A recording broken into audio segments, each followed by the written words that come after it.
به نام خدا. دزد و سلطان. در روزگاران قدیم دزد ماهری بود که با چند نفر از دوستانش باند سرقت تشکیل داده بودند. روزی تصمیم گرفتند به جای دزدی‌های کوچک سراغ خزانه سلطان بروند.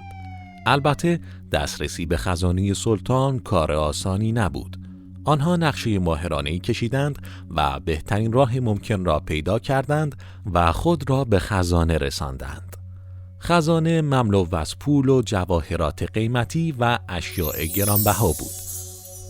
آنها تا می توانستند از انواع و اقسام طلاجات و عتیقجات در کوله بار خود گذاشتند تا ببرند. در این هنگام چشم سرکرده باند به شیء درخشنده و سفیدی افتاد. نزدیکش رفت و آن را برداشت و برای امتحان به سر زبان زد. فهمید نمک است. بسیار ناراحت و عصبانی شد.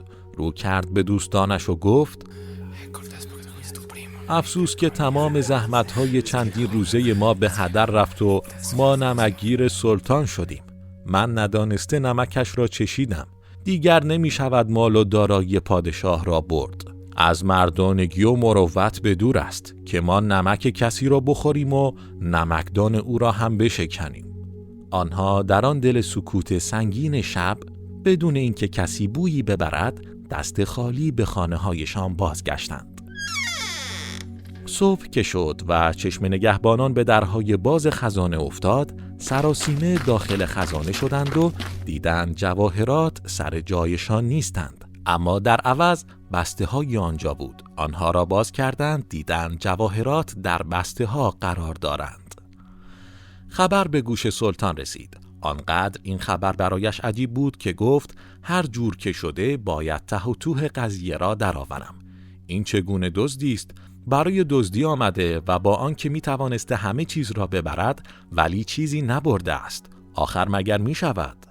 اگه تا اینجای داستان رو دوست داشتید لطفاً ویدیو رو لایک کنید.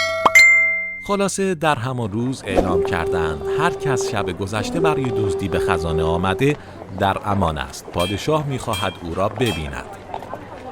این خبر به گوش سرکرده دزدها رسید. دوستانش را جمع کرد و به آنها گفت: سلطان به ما امان داده است. برویم پیش او تا ببینیم چه میگوید.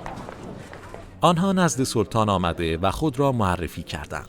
سلطان پرسید: چرا آمدی دزدی و با اینکه می توانستی همه چیز را ببری ولی چیزی را نبردی؟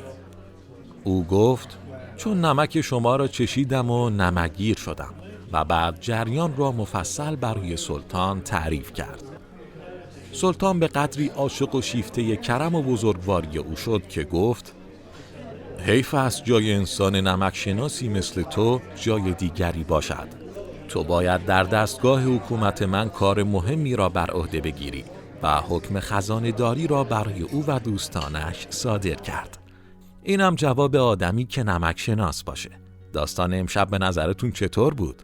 تا یه شب دیگه و یه داستان دیگه، شبتون بخیر.